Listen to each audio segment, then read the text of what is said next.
Bwana Yesu asifiwe. Ninakusalimu kwa jina la Yesu Kristo wa Nazareti. Mungu ni mwema, Mungu ni mwaminifu, ameendelea kutupa neema na kibali cha kuendelea kuwepo katika siku ya leo. Ninamshukuru Mungu sana kwa ajili ya neema hii na kwa ajili ya kibali hiki ambacho ametupatia ama amenipatia cha kuwepo katika siku ya leo. Kama kawaida, kwa majina yangu ninaitwa Mchungaji Jackson Komando. Leo kuna kitu ambacho nataka nije kukuambia kuhusu Papa Francisco kwamba amepokelewa kuzimu. Mtu anaweza kujiuliza kwa nini unasema hivyo? Kwa nini unasema hivyo? Ndugu yangu, sisi hatumo miongoni mwa ambao wanaotembea gizani. Sisi hatumo miongoni mwa wanaotembea gizani. Tunajua siri za shetani na watumishi wake. Tunajua siri za shetani na watumishi wake. Na Yesu, sisi haturuhusiwi kuhukumu. Sisi haturuhusiwi kuhukumu, lakini matendo ya mtu ndiyo yanayoweza kumhukumu. Matendo ya mtu ndiyo yanayoweza kumhukumu, lakini sisi haturuhusiwi kuhukumu, kwa sababu pia sisi tumepata nafasi ya kuangalia matendo ya mtu. Sisi tunaposema kitu, tunasema kitu kwa kuangalia matendo ya yule mtu. Tunasema kwa matendo haya huyu kwa kweli huyu hajaenda mbinguni, kwa sababu ya matendo ambayo anayatenda. Nadhani kwamba mnafuatilia video zangu ambazo zimepita,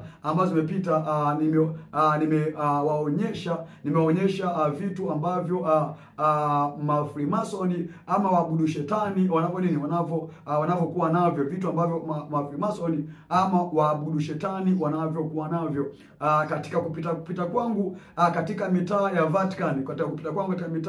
Vatican, kupitia simu nikaona vile vitu ambavyo nilikuwa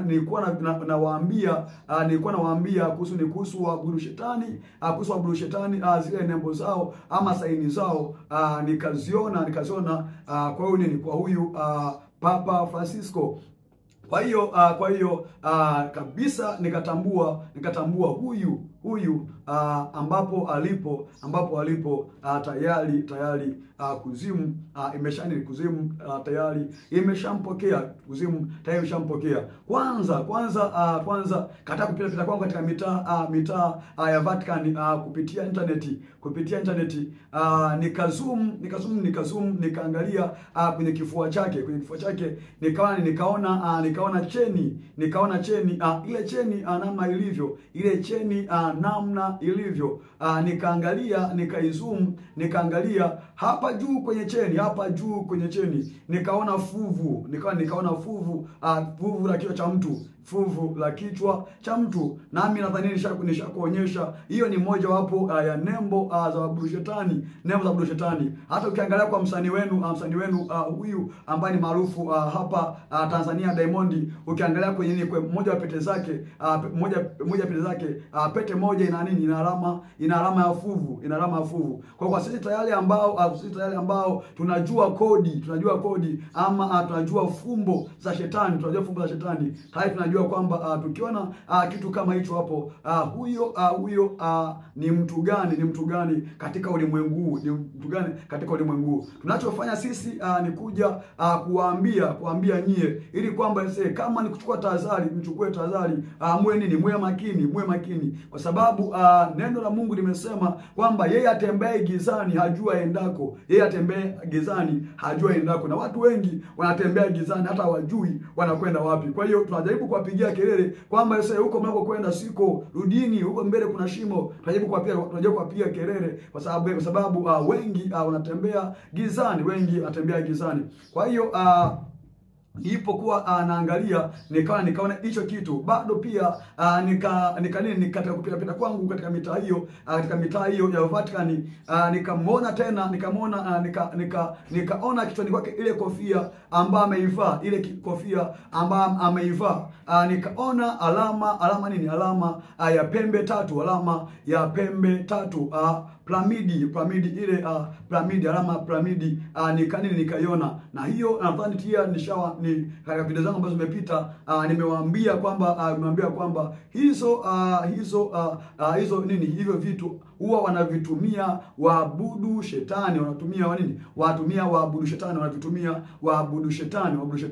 Bado pia katika kuzunguka kwangu kuperuzi kuangalia, nikaingia mpaka ndani ya ile kanisa la Vatican, nikaingia mpaka ndani, nikaona pia mle ndani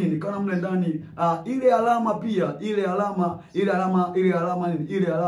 ya pembe tatu, tena ipo mle ndani, na pembeni yake nikaona alama ya nyota, Neno la Mungu limeshasema kwa kitabu kile cha nishawasomea kitabu kile cha Isaya 14:12 kwamba shetani alikuwa ni nyota ya alfajiri, na alikataliwa kabisa na Mungu, akatupwa. Kwa hiyo nyota ya alfajiri shetani.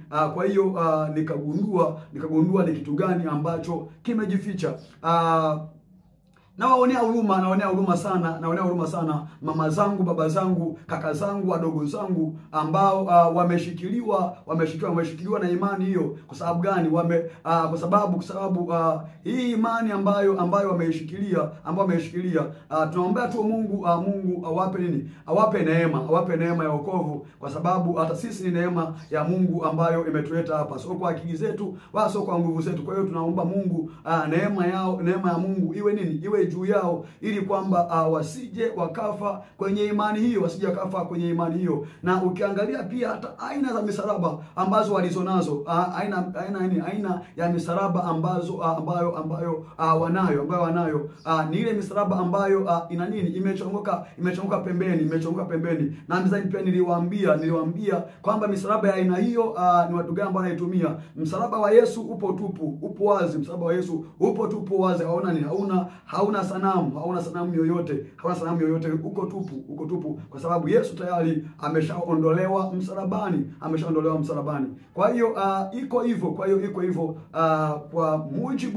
mujibu wa neno, na nimesema pia hatuhukumu, lakini kwa mujibu wa neno tunatuambia sisi tuangalie kwa matendo. Tunamtambua huyu mtu ni wa nani, kwa sababu mchungwa hawezi kuzaa limao. Kwa hiyo tunajua kwa matendo kwamba huyu anakwenda wapi.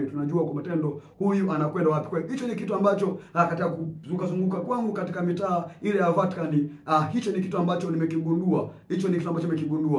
Endelea kubaki hapa. Kama bado haujasubscribe channel hii, ili kwamba uendelee kuwa mwanafamilia wa channel hii ya Matengenezo na Ufunuo TV.